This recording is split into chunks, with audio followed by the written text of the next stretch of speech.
Kali ini saya buat sedikit berbeda karena video ini dibuat untuk memenuhi tugas mata kuliah filsafat umum. Jangan kemana-mana, tetap lihat selengkapnya.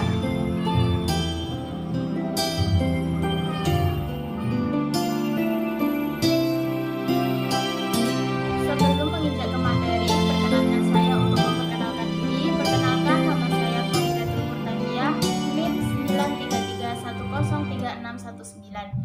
Prodi Studi Agama kelas A, Fakultas Usuluddin dan Dakwah IAIN Kediri. Kedepannya saya akan mengulas tentang 3 tokoh filsuf alam. Yang pertama adalah Thales, yang kedua adalah Anaximandros, yang ketiga adalah Anaximenes. Yang pertama saya akan membahas tentang Thales. Thales adalah seorang filosof yang mengawali filsafat barat pada zaman ke-6 sebelum Masehi. Sebelum Thales, di Yunani pemikirannya adalah pemikiran mitologis yang menjelaskan tentang segala sesuatu. Pemikiran Thales dianggap sebagai kegiatan berfilsafat yang pertama karena menjelaskan tentang dunia dan gejala-gejala di dalamnya, tanpa bersandar pada mitos, melainkan pada rasio manusia. Dia dikenal sebagai seorang dari 7 orang bijaksana yang oleh Aristoteles diberi gelar filosof yang pertama. Selain terkenal akan filsafatnya, dia juga dikenal pandai akan geometri, astronomi, dan politik. Bersamaan dengan Anaximenes dan Anaximandros, dia digolongkan ke dalam mazhab Miletus. Thales tidak menjauhi bukti-bukti tertulis tentang pemikirannya. Pemikiran Thales didapatkan melalui tulisan Aristoteles yang menjelaskan tentang dirinya. Aristoteles menyebutkan bahwa Thaleslah orang yang pertama mengingatkan tentang asal mula terjadinya alam semesta. Karena itu, dia dijuluki sebagai perintis filsafat alam.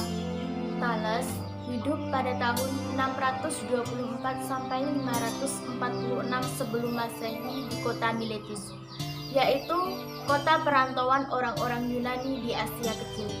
Situasi Miletus yang makmur memungkinkan orang di sana berdialog dan berpikir tentang segala sesuatu.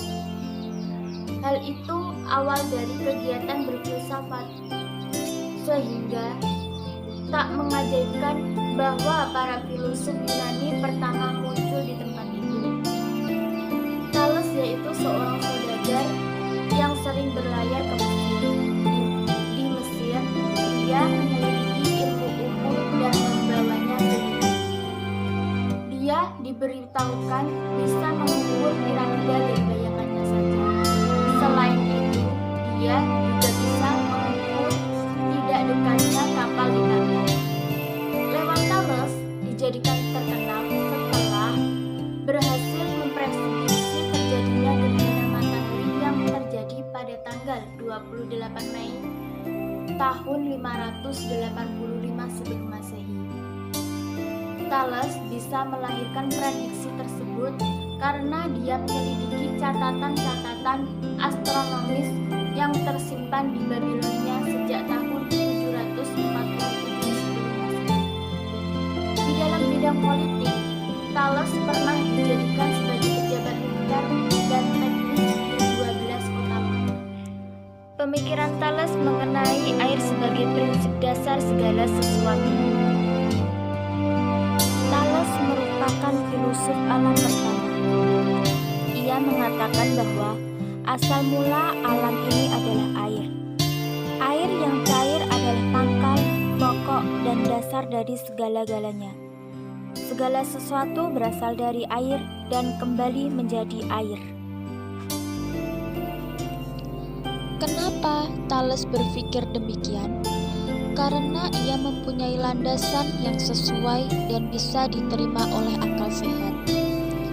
Air merupakan sumber utama bagi kehidupan semua makhluk hidup.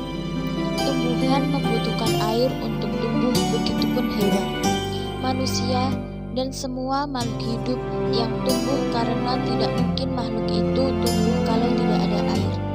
Bahkan tanah pun mengandung air. Makanya Thales menyimpulkan bahwa air adalah sumber atau asal mula terjadinya alam. Yang kedua, saya akan membahas tentang Anaximenes. Sebagaimana dengan Thales, Anaximenes juga penduduk Miletus yang lahir pada tahun 610 sampai 547 sebelum Masehi. Dia lebih muda 15 tahun dari Thales, namun dia meninggal 2 tahun dari Thales. Dia merupakan murid dari Thales. Di dalam kehidupannya, dia dikenal sebagai orang yang melakukan pengamatan dan observasi terhadap segala sesuatu. Anaximenes adalah orang yang pertama kali membuat peta bumi, dan dia juga berjasa dalam bidang geografi dan astronomi. Pemikiran Anaximenes mengenai Tuaperion. Anaximenes mengatakan bahwa prinsip dasar segala sesuatu adalah Tuaperion.